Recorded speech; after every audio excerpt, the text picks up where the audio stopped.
नमस्कार। आप देख रहे हैं कोसी जनमत। मैं हूं रविंद्र कुमार। आइए आज हम आप लोगों को बिहार का शोक, कोसी नदी के इतिहास को बताना चाहते हैं। हम बताना चाहते हैं यह कोसी नदी कब कब बिहार में आपदा लाई है और यह आपदा और विपदा से इस बिहार वासियों को कब कब इन्होंने नस्त नाबूद करने का काम किया। साथियों, सबसे पहले मैं बता दूं, यह कोसी नदी नेपाल से चल करके कई 100 किलोमीटर की यात्रा तय करके 7 नदी मिल करके आगे बढ़ती है और आगे निकल करके एक सप्तकोसी बनाती है, जिसका नाम नेपाल में अरुण नदी भी मिलता है। जब यह कोसी आगे बढ़ती है और नेपाल के अंतिम सीमा और भारत का सीमा भीमनगर के पास जब आती है तो यह बिहार में प्रवेश करती है। दोस्तों, मैं बता दूं कि इस कोसी नदी का निर्माण का सोच अंग्रेज के काल से ही शुरू किया गया था, लेकिन उन्होंने यह भी सोचा था कि हो सकता है कि आने वाले समय में जब इसकी धारा को मोड़ा जाएगा तो भविष्य में टूटेगी, तो इसकी भरपाई फिर करना मुश्किल है। इसीलिए उन्होंने सोचता रह गया। तब तक देश 1947 में आज़ाद हो गया और देश की आज़ादी के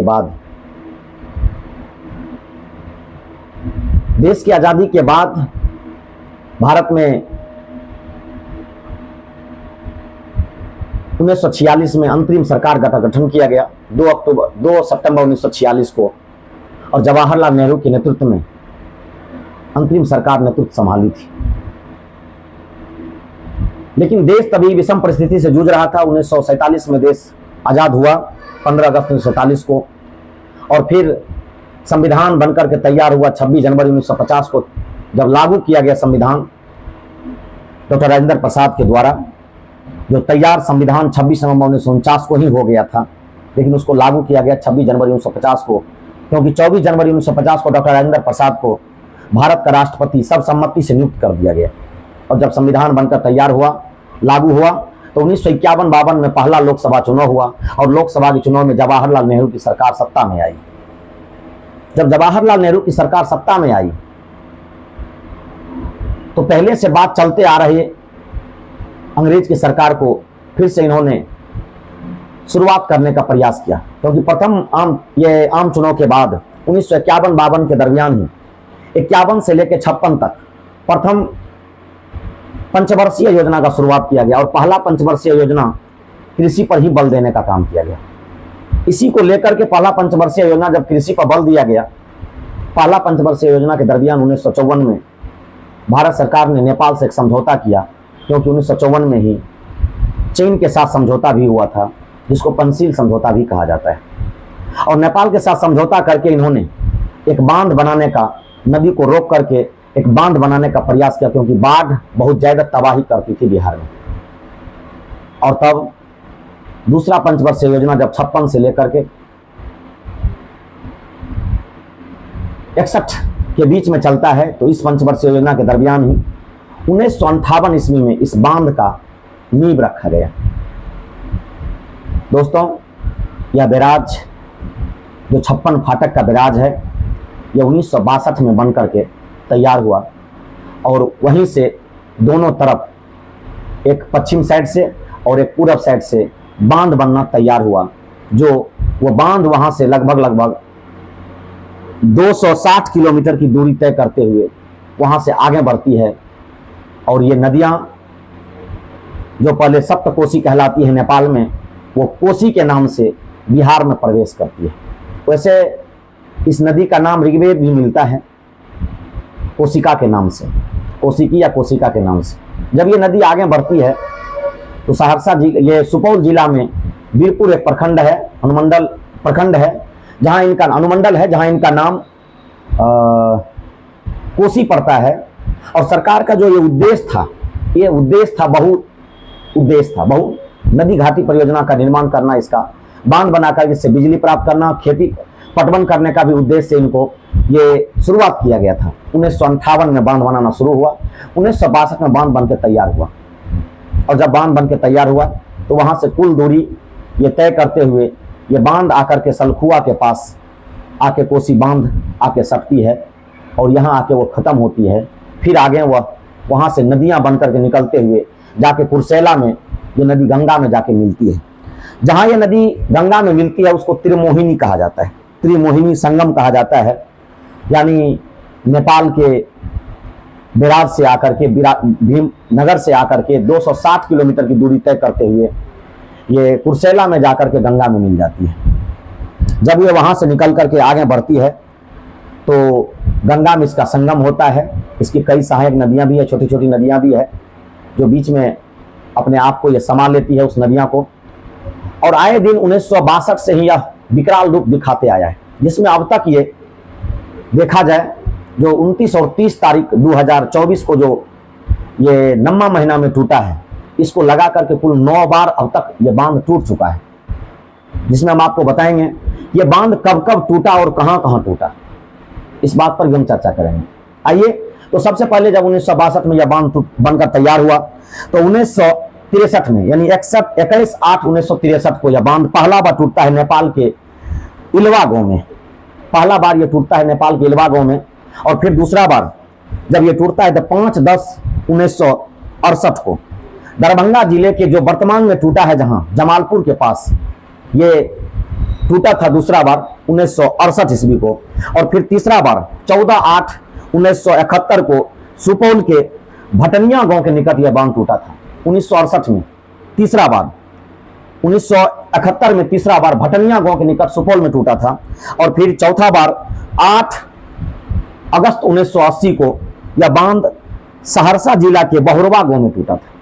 यह चौथा बार है जब 1980 को बहुरवा गांव में, सहरसा जिला के बहुरवा गांव में टूटा था यह बांध। फिर 5/9/1984 को जो जगजाहिर है कि 1984 में बांध टूटा था, सहरसा के हर एक इलाके के लोग जानते हैं और बहुत ज्यादा क्षति भी पहुंचा था इस इलाके में। 5/9/1984 को सहरसा के हेमपुर रामा गांव है जो नवहट्टा जिला में, नवहट्टा प्रखंड में ही पड़ता है, 1984 को टूटा था। और फिर जब छठा बार यह बांध टूटता है तो 16/8/1987 को 16/8/1987 को सहरसा के ही गंडौल गांव में ये बांध टूटा था, वही नवहट्टा प्रखंड पड़ता है। साथियों, जब छठी बार के बाद 7वीं बार बारी आती है तो 18/7/1997 को नेपाल के जोगनिया गांव में इस बांध को फिर से टूटा। यह बांध नेपाल का जोगनिया गांव में फिर से टूटा।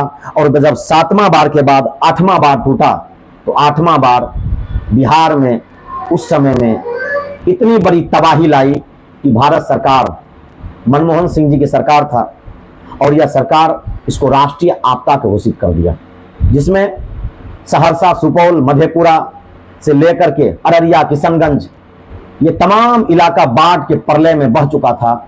लाखों लाख नहीं, ना जाने कितने लाख लोग, यूं कहिए तो बाढ़ से प्रभावित हुआ। कितने लोगों की लाशें बिछ गई, कई गांव बह गया इस 2008 के कुशहा त्रासदी में। और यह बांध 2008 में 18/8/2008 को नेपाल के कुशहा नामक गांव के पास टूटता है। और जो वर्तमान में बात किया जाए, कुशहा के बाद एक बार पुनः 16 साल के बाद एक बार पुनः यह बांध 2024 में यानी 29 और 30 लगभग, यह कह सकते हैं कि 30 तारीख के रात में यह बांध 1 से 1:30 बजे रात को यह जमालपुर के निकट ही एक गांव है जिसका नाम है भूगोल गांव, और भूगोल गांव के साथ पास में यह बांध टूटा। और टूटने के बाद भूगोल और उसके आसपास के इलाके को नस्त नाबूद कर दिया, जिसका दृश्य अभी पूरा गंडौल बिरौल का जो वो रोड है, जो ये बांध है, उस बांध पर भरा पड़ा है। सरकार के साथ साथ आम जन भी अपना हाथ बढ़ा रहे हैं लोगों की सहायता के लिए। और यह दृश्य आए दिन पूरे बिहार को झकझोरता रहता है, क्योंकि बिहार का शोक कहा जाता है इस कोसी नदी को। और कुछ लोग बिहारी कह के बिहार के लोगों को प्रताड़ना करता है। मैं बता दूं कि यह बिहार के लोग, खास करके सहरसा, सुपौल, मधेपुरा, अररिया, किशनगंज, दरभंगा, मधुबनी का जो ये कोसी का इलाका है, यह हर बार 0 लेवल से शुरू करता है।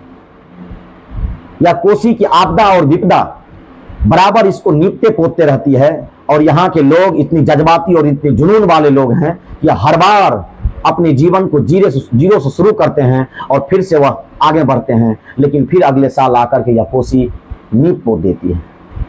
हम ज़्यादा कुछ ना कहते हुए यही कहेंगे कि हमारे वर्तमान के बिहार सरकार और देश के प्रधानमंत्री से निवेदन करेंगे, इस बांध का समुचित ऐसा व्यवस्था किया जाए कि आने वाला भविष्य में फिर यह कभी टूटे नहीं, यह बांध कभी फिर से बर्बाद ना हो, यह बांध फिर किसी को आफत और विपत्ति की घड़ियां आने ना दे। हम सरकार से निवेदन करेंगे इसका एक बेहतर से बेहतर निदान करते हुए पूरे सहरसा जिला से लेकर सुपौल और उधर ये भागलपुर, दरभंगा और ये मधुबनी, ये चारों जिला को सुरक्षित करते हुए यहाँ के लोगों को एक जीवन प्रदान करें। हम यही चाहेंगे। जय हिंद, जय भारत।